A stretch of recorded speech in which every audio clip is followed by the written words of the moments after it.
ছোট্ট একটা ঘটনা বলি, তাহলে আরো বুঝতে সুবিধা হবে। হযরত আনাস রাদিয়াল্লাহু আনহু রাসূলের সাহাবী, 10 বছর যাবত আল্লাহর নবীর খেদমত করেছেন। কয় বছর? 10 বছর। 10 বছর যাবত রাসূল আনাস রাদিয়াল্লাহু তাআলা আনহু আল্লাহ রাসূলের খাদেম।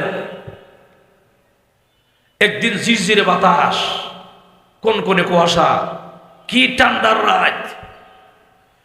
আল্লাহ রাসূল মনে মনে ভাবছে, আজকে বুধ কেউ তাহাজ্জুদ করতে পারবে না, যে ঠান্ডা পড়ছে। এই জন্য রসুল নিজে আস্তে আস্তে করে হুজরাখানা থেকে উঠে, ঘুম থেকে উঠে আস্তে আস্তে কদম মুবারক দরজা থেকে বের করলেন। এক কদম দরজা হুজরাখানার বাইরে দিয়েছেন, আরেক কদম এখনো ভিতরে আছে। এমনি ছায়া দেখে হযরত আনাস রাদিয়াল্লাহু আনহু আল্লাহ নবীর সামনে দাঁড়ায় আছে। সুবহানাল্লাহ জোরে বলুন। গভীর মনোযোগ দিবেন। কেমন ভালোবাসা, কেমন মহব্বত সাহাবায়ে কেরাম করেছেন, আমাদেরকে শিক্ষা নিতে হবে। ভাইয়েরা আমার, হযরতে আনাস রাদিয়াল্লাহু আনহু আল্লাহ নবীর সামনে দাঁড়ায় গেলেন, সালাম দিলেন। নবী গো, পানি লাগবে না? হুজুর পানি। বলে হ। আনাস রে, এত রাত্রে কে তুমি ঘুমাও নাই? না গো নবীজি, এখনো ঘুমাই নাই। কথা বললে হুজুর, নবী গো আপনার সময় চলে যাবে, আপনি উযু করে নামাজ আদায় করেন। আল্লাহর নবী, বিশ্ব নবী রাহমাতুল লিল আলামিন উযুর পানি নিলেন। যেই মাত্র পানি হাতের মধ্যে ডাললেন, হাতের মধ্যে ডালার সঙ্গে সঙ্গে দেখে এই এত ঠান্ডার রাত্রিতেও কুসুম কুসুম গরম পানি দেখা যায়। সুবহানাল্লাহ। আল্লাহর নবী আরামসে উযু করলেন। আরাম মতো উযু করে উযু বানাইয়া আল্লাহর নবী তাহাজ্জুদের নামাজে দাঁড়ায় গেছেন। লম্বা সেজদা, লম্বা কেরাত। আল্লাহর নবী যখন তাহাজ্জুদের নামাজ শেষ করলেন, সালাম ফিরাইলেন, আসসালামু আলাইকুম, আসসালামু আলাইকুম ওয়া রাহমাতুল্লাহ, আসসালামু আলাইকুম ওয়া রাহমাতুল্লাহ। আনাস রে, আয় আমার কাছে আয়। আনাস কাছে আসলেন। এরা আনাস, প্রথম নম্বরটা হইল, এত রাত্রে তুই ঘুমাস নাই কেন? এবং এত রাত্রে এত তাড়াতাড়ি গরম পানি কোন জায়গা থেকে আনলে? আমাকে পরিষ্কার করে বলো।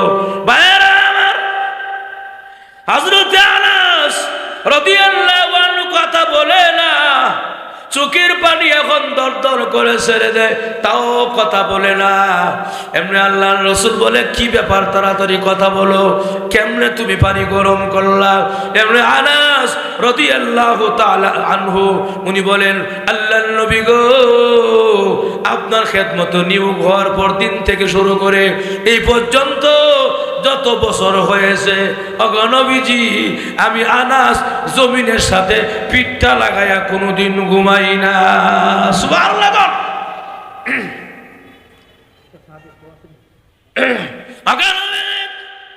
জমিনের সঙ্গে পিঠটা লাগায়া ঘুমাই না, তাহলে কেমনে ঘুমাও তুমি? রাত্র কেমনে পার হয়?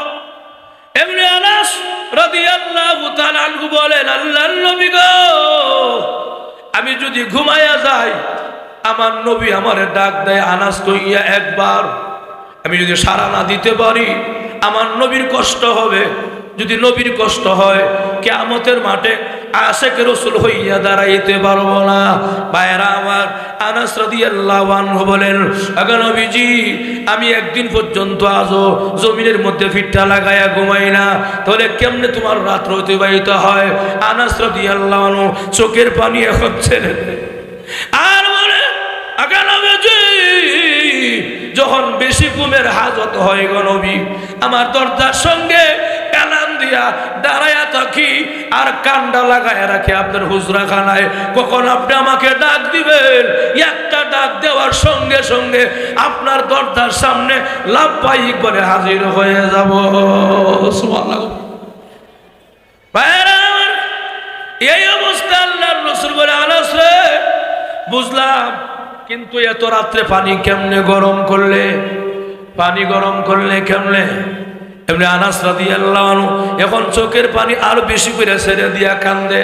ফুফায়া ফুফায়া কান্দে আর বলেন, আগো নবীজি এশার নামাজ পড়ে ঠান্ডার রাত্রি সবাই আরামসে ঘুমায় গেছে, আমি আনাস ঘুমাই না গো, একটা গ্লাসের মধ্যে পানি লইয়া, মস্কের মধ্যে পানি লইয়া একবার এই বগল তলিতে লাগাই ধরে রাখি, আবার এই বগল তলিতে লাগাই ধরে রাখি, একবার পেটের মধ্যে লাগাই ধরে রাখি।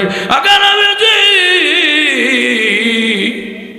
এই পর্যন্ত পানিটা কুসুম কুসুম গরম হয়েছে, আগুন দিয়েও গরম করি নাই গো নবীজি, বিদ্যুৎ দিয়েও গরম করি নাই, এই পানিটা গরম হয়েছে আমি আনাসের রক্তের গরমে জোরগণ সুবহানাল্লাহ। কেমন মহব্বত সাহাবায়ে কেরাম করেছে, আমাদের মহব্বত এমন এক পর্যায়ে ভাইয়েরা আমার, এগুলো বললে আমার সময় চলে যাবে। এখন আসুন ভাইয়েরা আমার, আনাস রাদিয়াল্লাহু আনহু বলেন, আল্লাহর নবী গো আপনি ঠান্ডা পানি দিয়া তাহাজ্জুদের নামাজে ওযু করবেন, আপনার কষ্ট হবে গো, এই কষ্ট হলে কিয়ামতের মাঠে কেমনে আশিক রাসূল হইয়া দাঁড়াবো। আগো নবীজি এই জন্য পিঠটা লাগাইয়া জমিনের মধ্যে ঘুমাই না, কান্ডা দিয়া রাখি। আল্লাহর নবীর কলিজাটা বড় হয়ে গেছে আর বলে, আনাস রে আমি এখন তাহাজ্জুদের নামাজ শেষ করলাম, এখন আমি তোর জন্য দোয়া করব। শেষ রাত্রি তাহাজ্জুদের সময়, এখন দোয়া কবুলের সময়। আনাস রে কস না আমার কাছে কি চাস, তোর কি লাগবে ক, আমি আল্লাহর কাছে এখন দোয়া করব। আনাস রাদিয়াল্লাহু আনহু বলেন, না গো নবীজি আমার কিচ্ছু লাগবে না, আমার দুনিয়া লাগবে না, বাড়ি লাগবে না, গাড়ি লাগবে না, সম্পদ লাগবে না। নবী গো বুঝছি গো নবীজি, আপনি আমার একটা কিছু দিয়া আপনার দরবার থেকে আমার বিদায় করে দিবেন, আমার কিচ্ছু লাগবে না গো নবীজি।